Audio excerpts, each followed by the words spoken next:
제가 얼마 전에 파티에 갔다가 정말 좀 이상한 경험을 했어요. 네, 어떤 경험이셨는데요? 처음 만난 두 사람이 있었는데 한 명이랑은 뭐랄까 말 몇 마디 나누자마자 바로 그냥 오래된 친구처럼 너무 편안한 거예요. 아, 강하게 끌렸죠. 네. 근데 다른 한 명은 특별히 저한테 무례하게 한 것도 아닌데 이상하게 그냥 그 존재 자체만으로도 신경이 쓰이고 불편하더라고요.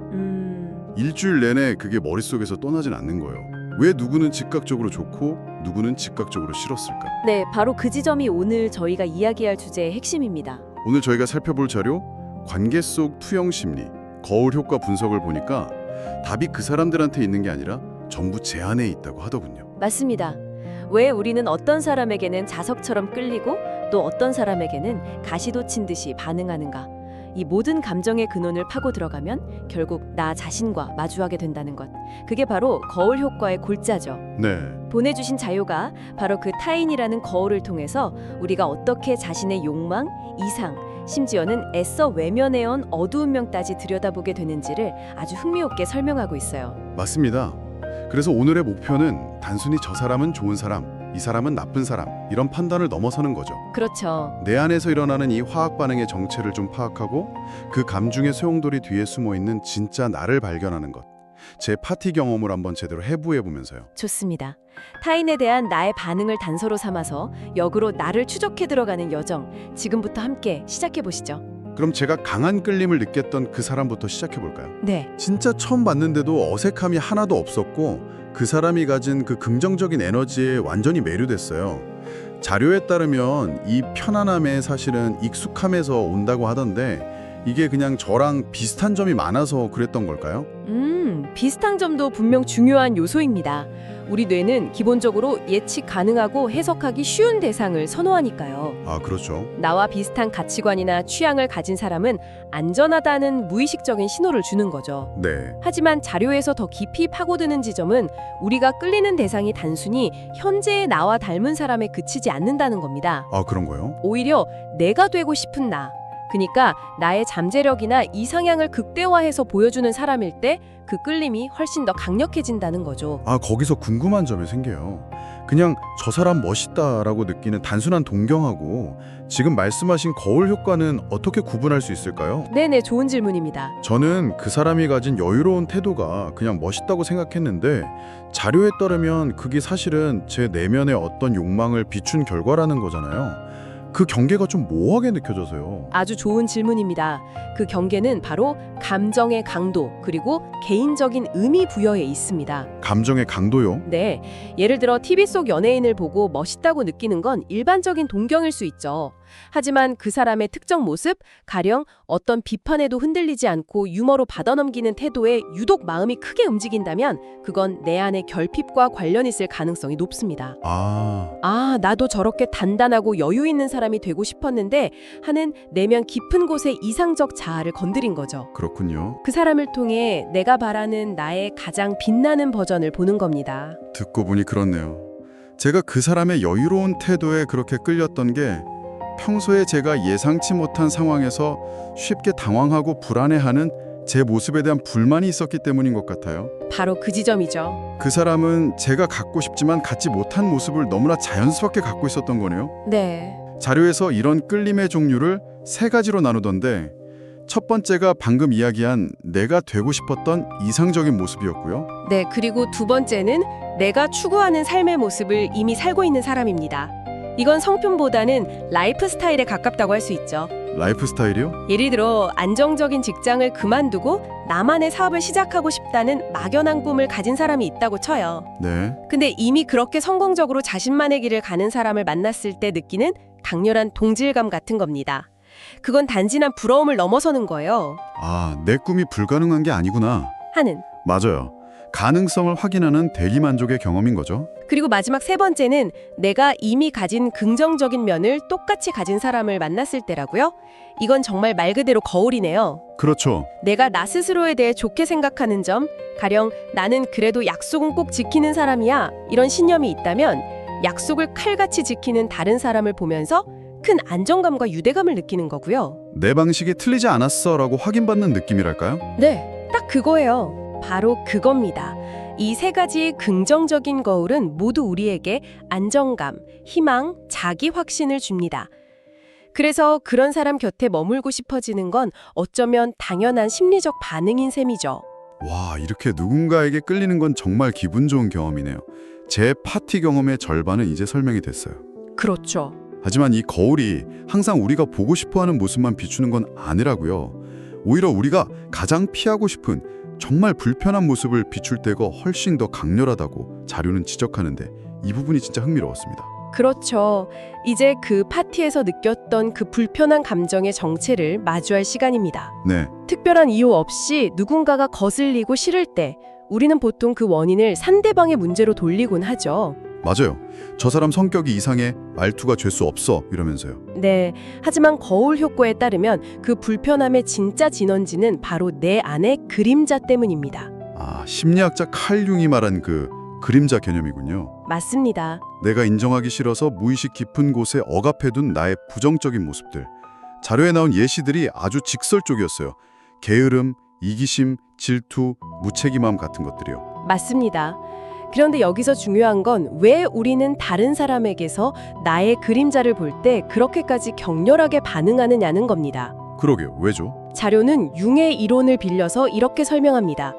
우리는 이 그림자를 의식의 수면 아래로 억누르는데 엄청난 정신적 에너지를 쓰고 있다는 거예요. 아, 일종의 내면의 댐을 쌓고 있는 거죠. 그런데 내 그림자를 아무렇지 않게 드러내는 사람을 보면 그 사람이 마치 내 댐을 무너뜨리려는 위협처럼 느껴지는 겁니다. 나의 억압 시스템 전체에 대한 정면 도전으로 받아들이는 거예요. 그래서 그렇게 방어적이고 공격적인 반응이 튀어나오는 겁니다. 와, 그 설명은 정말 소름 돋네요.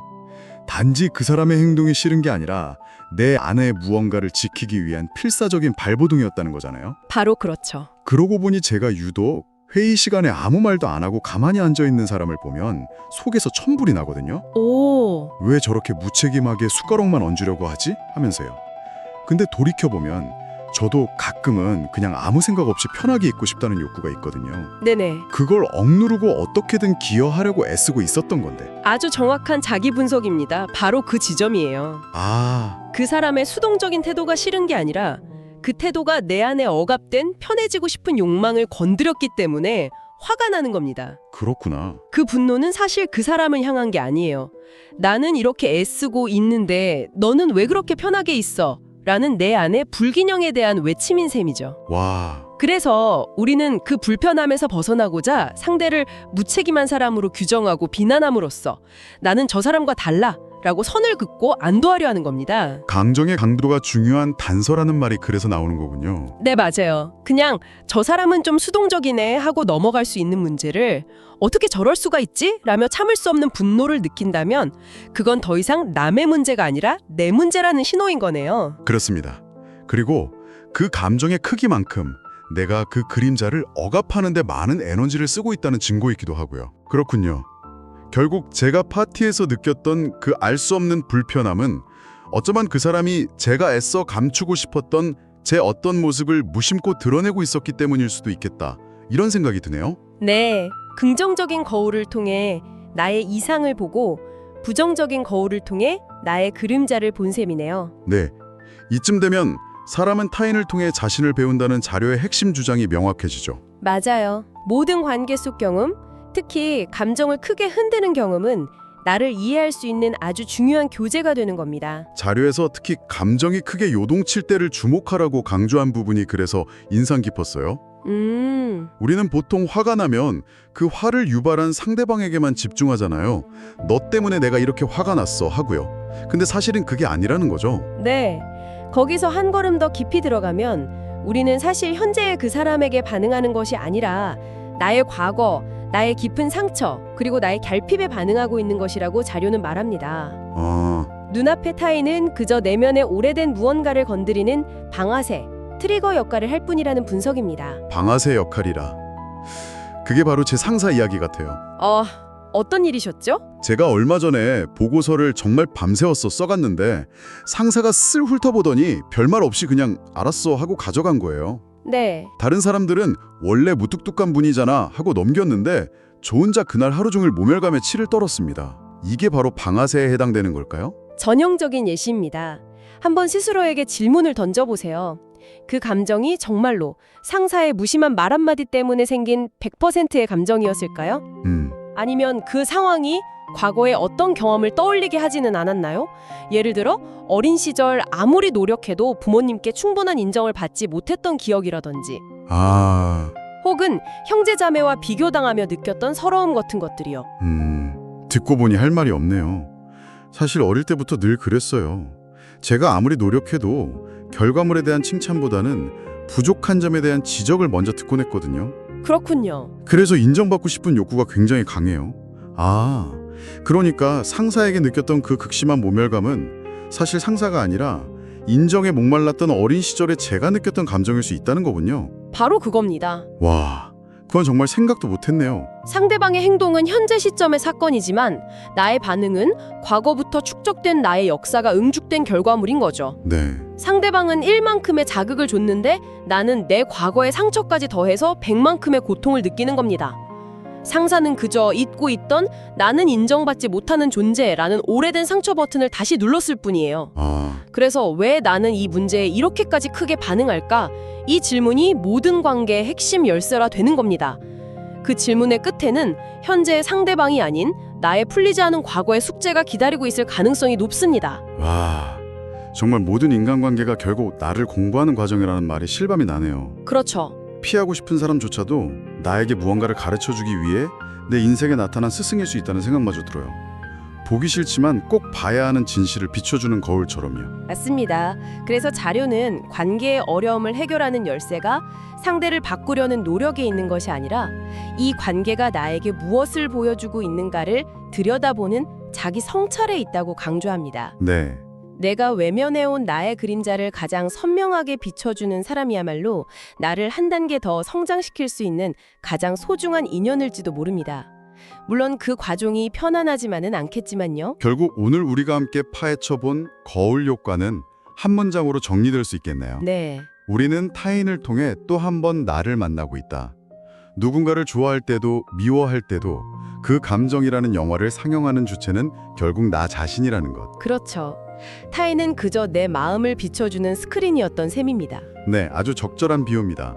우리가 바라보고 반응하는 대상은 궁극적으로 우리 자신의 내면이라는 것이 오늘 자료의 핵심이었습니다. 상대는 그저 거울일 뿐이죠. 자, 이제 당신의 마음을 한번 들여다볼 시간입니다. 최근 당신의 감정을 가장 크게 흔들었던 파티 손님을 한번 떠올려 보세요. 당신을 설레게 했던 사람이든 혹은 이유 없이 당신을 불편하게 했던 사람이든 그 사람은 당신이 미처 마주하지 못했던 당신 자신의 어떤 모습을 비춰주고 있었던 건 아닐까요?